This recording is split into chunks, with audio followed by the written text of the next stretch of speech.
Hello everyone, welcome back to my channel and welcome back to yet another episode of Bhavya's Tadka. आज मैं आप लोगों के लिए कटे हुए करेलों की रेसिपी लेके आई हूँ। आजकल सीजन भी है करेलों को और बहुत ही फ्रेश करेले आ रहे हैं मार्केट में। तो मैंने सोचा क्यों ना मैं आप लोगों के साथ अपनी तरीके से, अपने स्टाइल से, जैसे मैं करेले बनाती हूँ, मैं आप लोगों के साथ उसकी रेसिपी शेयर करूँ। आगे चल के इस वीडियो में मैं आपके साथ वो 2 सीक्रेट इंग्रेडिएंट्स भी शेयर करूंगी जो मैं अपने करेले की रेसिपी में डालती हूँ और ट्रस्ट मी, मेरे पूरी फैमिली को ये बहुत पसंद आता है। तो चलिए बिना देर किए हुए वीडियो को स्टार्ट करते हैं। यहाँ पे मैंने आधा किलो के करीब फ्रेश और देसी करेले लिए हैं। ये देखिए इनका साइज कितना छोटा सा है। ये बहुत ही क्यूट दिख रहे हैं देखने में भी और ये खाने में भी बहुत टेस्टी होते हैं। इनके बीज थोड़े से हार्ड भले ही होते हैं और थोड़े ज़्यादा भी होते हैं, पर ये खाने में बहुत टेस्टी होते हैं। तो आपको अगर ये देसी करेले मिले ना तो आप इन्हें ही इस्तेमाल कीजिएगा। अब इन्हें मैंने अच्छे से पानी से वॉश करके लगभग 5 से 10 मिनट के लिए ऐसे ही छोड़ दिया था छन्नी में, ताकि इसका पानी सारा ड्रेन आउट हो जाए और ये अच्छे से सूख जाए। सूखने के बाद मैंने यहाँ पे एक बोल लिया है। अब मैं आपको इन्हें काटने का तरीका बताती हूँ। यहाँ पे मैंने एक करेले को लिया है और इसके ऊपर के टिप को और नीचे के टिप को हमें काट के निकाल देना है। अब अगर हम स्टफ्ड करेला बनाते हैं तो ये नीचे की टेल हमें चाहिए होती है, पर क्योंकि हम इसे कटा हुआ बना रहे हैं इसलिए ऊपर और नीचे दोनों टिप को हम काट देंगे। इतना करने के बाद हम इन करेलों को अच्छे से काटेंगे। और काटना हमें किस तरीके से है, ये देखिए इतना पतला हमें इन्हें काटना है। बहुत ही पतले लेयर्स हमें इनके काटने हैं ताकि ये इजीली कुक हो जाएं। अब काटते काटते जहाँ पे ये बीजे आएंगे, अगर ये सॉफ्ट है तो आप इन्हें भी काट लें, और अगर ये हार्ड हो रही है, देखिए अब साइड से ये हार्ड होने लगे हैं, तो इस पॉइंट पे मैं इस नाइफ की टिप से इसको इस तरीके से निकाल दूंगी। सभी बीजों को हम इस तरीके से निकाल के बाहर कर देंगे और बाकी जो पल्प होगा उसे हमें काट लेना होगा। हार्ड सीड्स करेले में हमें नहीं चाहिए क्योंकि ये दांत के नीचे भी आएंगी तो ये अच्छी नहीं लगती।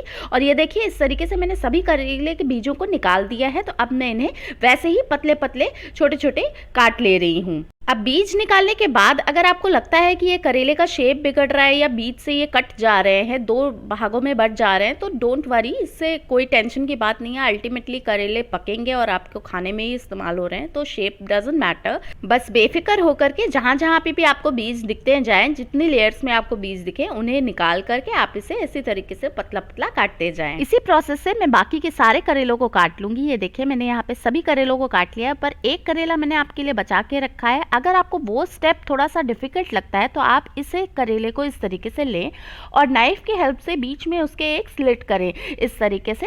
और ये देखिए इसको आप जब ओपन करेंगे ना तो सारे बीजे आपको दिख जाएंगे। तो जहाँ जहाँ पे भी बीजे हों उनको इस तरीके से फिंगर की हेल्प से या फिर आप एक स्पून की हेल्प से इसे बाहर निकाल दें। बाहर निकालने के बाद ये कुछ इस तरीके से लगेगा, एकदम से क्लीन हो चुका है ये अंदर से। तो अब आप इसे आराम से उसी प्रोसेस से पतला पतला चिप्स इसके काट लें। तो यहाँ पे देखिए मैंने सभी करेलों को अच्छे से काट लिया है, पतले पतले चिप्सों में काटा है इसे मैंने, ताकि ये अच्छे से कुक हो जाएं। अब चलते हैं इसके आगे के प्रोसेस में। अब ये करेले हमें कड़वे ना लगे, इसके लिए हम इसमें मिलाएंगे लगभग 2 से 3 चम्मच नमक। क्योंकि ये आधा किलो करेला था इसलिए हम इसमें ज़्यादा नमक मिलाएंगे। आपकी क्वांटिटी जिस हिसाब से हो करेले की उस हिसाब से आप इसमें नमक मिलाएं। ये देखिए लगभग 3.5 चम्मच का मैंने यहाँ पे नमक का इस्तेमाल किया है। अब मैं इसमें हल्दी मिलाऊंगी। तो यहाँ पे मैंने देसी हल्दी का इस्तेमाल किया है, लगभग 2 बड़े चम्मच के करीब मैंने यहाँ पे हल्दी मिलाई है। अब बस एक स्पून की हेल्प से इस नमक और हल्दी को हमें सभी करेलों में अच्छे से कोट कर देना है। अगर आप स्पून से नहीं कर पा रहे तो आप हैंड्स को वॉश करके हाथों से अच्छे से इसे मिला सकते हैं। हल्दी और नमक से अच्छे से कोट करने के बाद लगभग 10 से 15 मिनट तक हम इसे इसी तरीके से छोड़ देंगे, ताकि ये अच्छे से नमक और हल्दी को अपने अंदर अब्सॉर्ब कर ले और इसकी कड़वाहट अच्छे से मिट जाए। अब जब तक ये करेले हमारे रेस्ट हो रहे हैं तब तक चलिए आगे के प्रोसेस देख लेते हैं। यहाँ पे मैंने 6 मीडियम साइज़ के प्याज लिए हैं क्योंकि करेलों में प्याज ज़्यादा ही लगता है।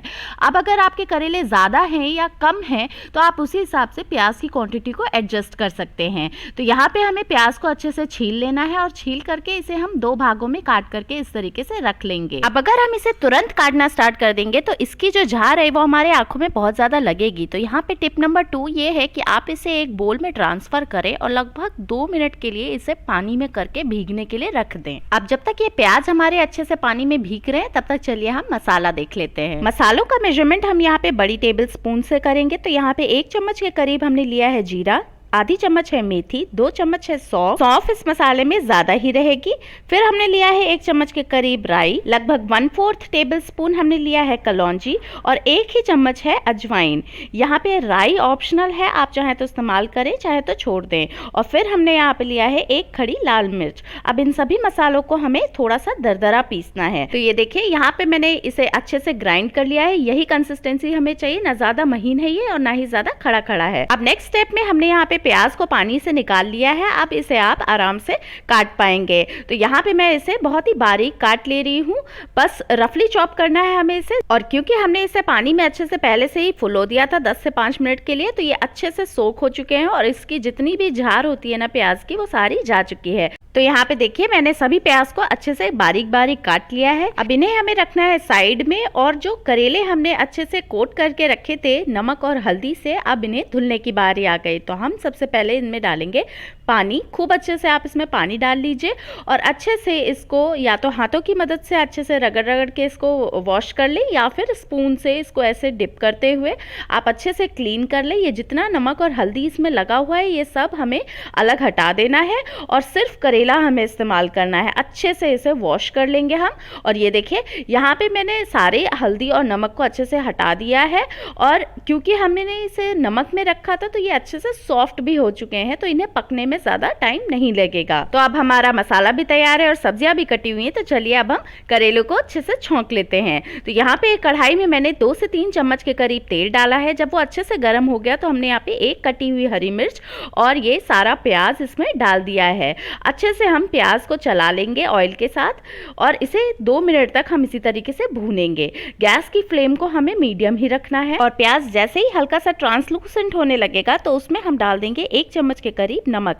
ये नमक आप स्वाद के अनुसार डालिए और इसी पॉइंट पे नमक डाल लीजिएगा तो प्याज बहुत जल्दी कुक भी हो जाएगा। अब इतना करने के बाद हम इसमें डालेंगे 1 चम्मच के करीब हल्दी। हल्दी को भी प्याज के साथ ही आप अच्छे से भून लें, मिक्स कर लें सभी चीज़ों को। और लगभग 2 मिनट के बाद हम इसमें सभी कटे हुए करेले डाल देंगे। तो ये यहाँ पे मैंने सारे करेलों को अच्छे से वॉश कर लिया था, वो मैं यहाँ पे डाल दे रही हूँ। क्योंकि हमने करेलों को अच्छे से पतला काटा है तो ये बहुत ही इजीली कुक हो जाएंगे। तो यहाँ पे प्याज में इन्हें डालने के बाद हम इसे अच्छे से प्याज के साथ मिक्स करके 2 मिनट तक अच्छे से चला लेंगे।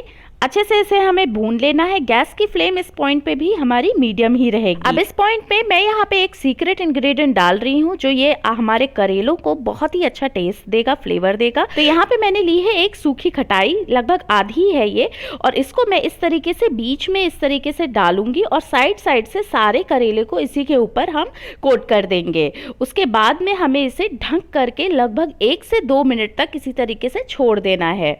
गैस की फ्लेम उस पॉइंट पे भी मीडियम ही रहेगी।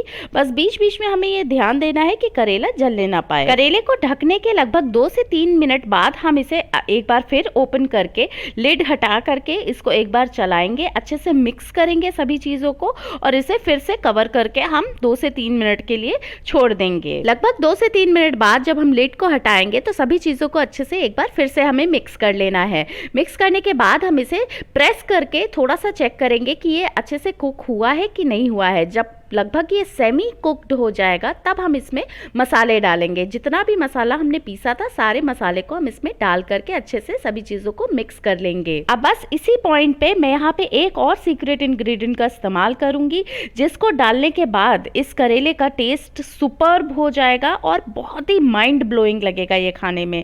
तो यहाँ पे मैंने इस्तेमाल किया है 1 टुकड़ा गुड़ का। इसको हम बीच में इस तरीके से जैसे हमने खटाई को प्लेस किया था वैसे ही प्लेस करेंगे और साइड साइड से ये सारे करेले को इसी के ऊपर ढक करके इसको लगभग 2-3 मिनट के लिए इसी तरीके से ढक करके हम छोड़ देंगे। लगभग 2 से 3 मिनट बाद जब हम इसकी लिड उठाएंगे ना तो ये देखिए सारा गुड़ अच्छे से मेल्ट हो चुका है इसी के अंदर। तो अब हम सभी चीज़ों को अच्छे से फिर से एक बार मिक्स कर देंगे ताकि ये जो गुड़ है जो सेंटर में था वो अब पूरे करेले में अच्छे से मिक्स हो जाए। बस इस पॉइंट तक आते आते हमारा करेला लगभग तैयार है। तो अब हम हाई फ्लेम करके इसे 2 से 3 मिनट तक और अच्छे से भून लेंगे। भूनने भूनने के बाद बस हमें गैस के फ्लेम को ऑफ करना है और इसे एक सर्विंग प्लेट में निकाल लेना है। ये जो दो हमने सीक्रेट इंग्रेडिएंट्स इसमें डाले हैं, एक खटाई और दूसरा गुड़, इसकी वजह से ये करेले का टेस्ट इतना माइंड ब्लोइंग होगा ना कि आपके घर वाले इसे खाते ही उंगलियां चाट लेंगे।